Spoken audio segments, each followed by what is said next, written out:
On this episode, we're going to be talking about the secret missing link in manifestation. What's up, guys? Nico Rapkulis here, and let's just dive in. I want to share this missing link that so many people get it wrong. And for me, I got it wrong so much throughout my life. And I want to share this story that happened recently where I was traveling back from Colorado to Arizona. And it'll help emulate and help you understand what is that secret link that most people miss when it comes to manifestation. And once I finally got this understanding, that's when it all clicked. Okay, so let's dive in. So I was on my way back from Arizona, or from Colorado, and my parents were coming back as well. They were going back to the East Coast, and so their flight was at about 5:30. Mine was at like 9:30. And so we came in early to check in, like at the same time that they did, so I could just hang with them for a little bit longer. But what happened is that they said that I couldn't check in before, if it was like 4 hours in between. So, or 4 hours before my flight. So I couldn't check in. So, but the flight, or from the lady that sat at the desk, she's like, well, you could check in on an earlier flight. You could put your bags on it, and then your luggage would just be in Arizona before you got there. And you could have a chance to actually get onto standby on this earlier flight. I said, okay, sounds good. And so I did that. I went and met up with my parents real quick at their gate. And then I went over to my gate just in case I was able to hop on. It didn't sound like it was really going to happen, but obviously going to go check to see if I could get back in a quicker time period. And that would be more ideal instead of sitting in the airport for that long. So what I did is I actually, as I was going through the airport, I was just having a lot of fun. I was enjoying myself. I was talking to people. I was just cracking jokes. I was, just smiling, giving compliments. And I was just having a good time, right? And I'll explain why that's really important here in a second. But when I get to my gate at the airport, at where the actual, our airplane is for this earlier flight that I'm probably not going to get on, right? Because she told me, like, your bag's going to get on, but you're probably not going to get on. Okay. So I'm like, all right, cool. So I go to the desk and I say, hey, I'm on standby. Just curious if there's anything changed or, if there's a possibility I get on this flight. She said, oh, yeah, you're probably not getting on, right?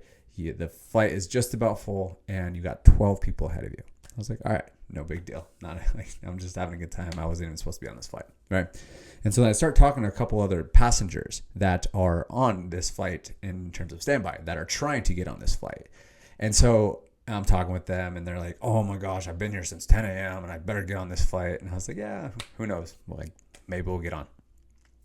And then they announce it over the intercom. They say, all right, flight is full, no more standby. And then a bunch of these people that I've been talking to go back up to the lady at the desk and they say, they're basically complaining. And then the lady's like, I know, I'm so sorry. I wish you could have gone on, but we just can't.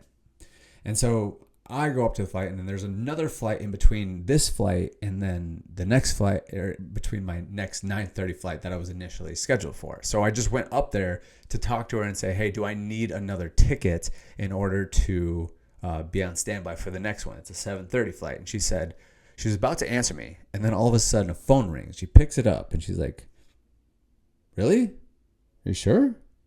Okay. She put it down, and I realized what happened right away. Like I just sensed it. And before she even said anything to me, she just starts clicking around on her keyboard, and then she prints a ticket, she grabs it, and she gives it to me. Bop. And she says, get on the flight. I take it, and I go, and then all these people that I've been talking with that said they're on standby, they're looking at me like, what just happened? And then so point being is that I got onto this flight, I got home in a timely manner, didn't have to wait in the airport, and just got back home, and I was able to actually get some work done, get prepped for the week, and then have a successful week, right? And so essentially what happened is I manifested getting this ticket that I wasn't even meant to, that I had no business getting on. But somehow, some magical stroke of luck, I got on this flight. There was 12 people, logistically speaking, 12 people ahead of me that were supposed to actually get onto this flight if we were talking about logistics. But manifestation doesn't always really utilize logistics. So what really happened? Well, first of all, let me explain what manifestation really is, because a lot of people get it twisted. Okay, it's simply the creation process, a thought, an idea turned into the physical form, just like a plant. Okay? You plant the seed, you nurture that seed, it sprouts, right? That's the simplest way to explain manifestation. And that's exactly what it is. So I had a thought to get on this flight, the early 5:30 flight as opposed to the 9:30 flight. And then, so that's the seed, right? What's the next process? It's nurturing that seed. So what does that actually mean? Well, the big thing is it's feeling good, because we are attracting what we are feeling, and how we're feeling is just an indicator of what we are vibrating and whether we have resistance or not. Practically, the reason I got on this flight is because of the fact that I didn't have resistance. All these other people that I was talking to had resistance.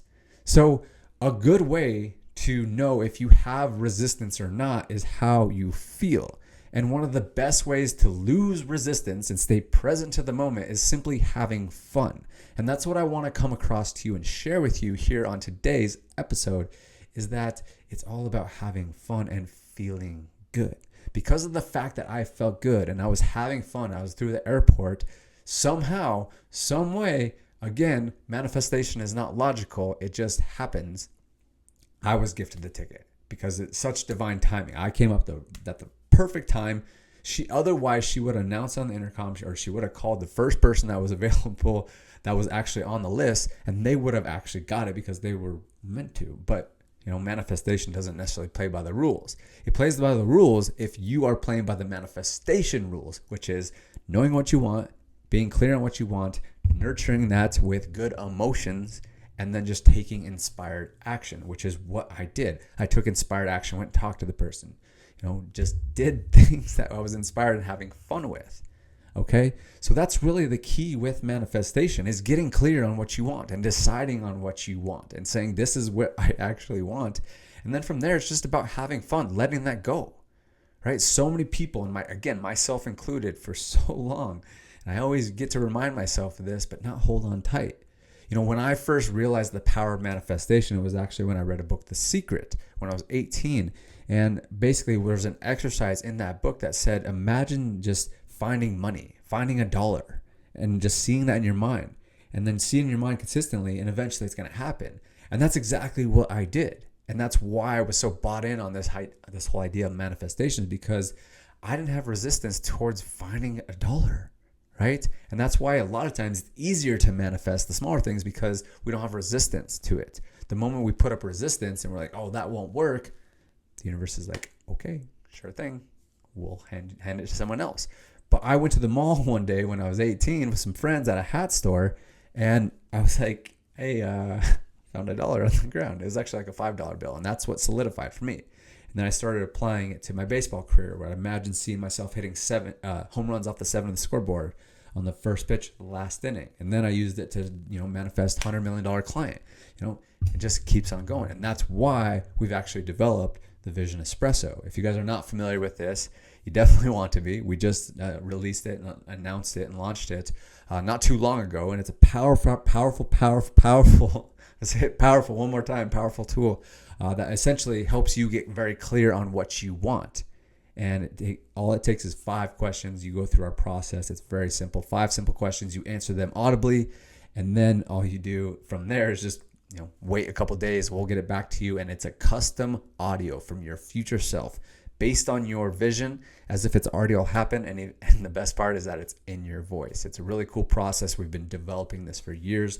So if you want to learn more about this, go to visionespresso.co. The link will be down in the video description, whether you're watching this on YouTube or the podcast.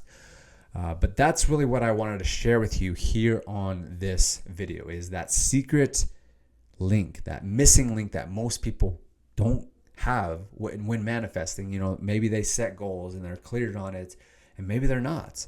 But really, the biggest thing that I've noticed through coaching clients and in our communities at our live events is that people have trouble with manifesting, is because, one, they're not clear on what they want, but then also is like they have resistance, and it's because they're not having fun. So the more that you can just set your intentions and just have fun, be present, have fun. I mean, if you have fun, you're going to be present, right? And then you just take inspired action, but you don't grip on to like, oh, why is this not here? The more you resist, that just shows you that you're pushing the things that you want away. So it's set the intentions, have fun, make peace with where you're at while continuing to improve your conditions. So that's the gist. Thank you for watching this video, guys. Really appreciate you. If you're not connected with me on Instagram, make sure and do that. All the links are down in the description, or somewhere around here. So appreciate you guys. Let me know what you got most out of this episode. And again, go check out Vision Espresso at visionespresso.co. All the links are down in the description. Appreciate you guys. We'll talk to you on the next one.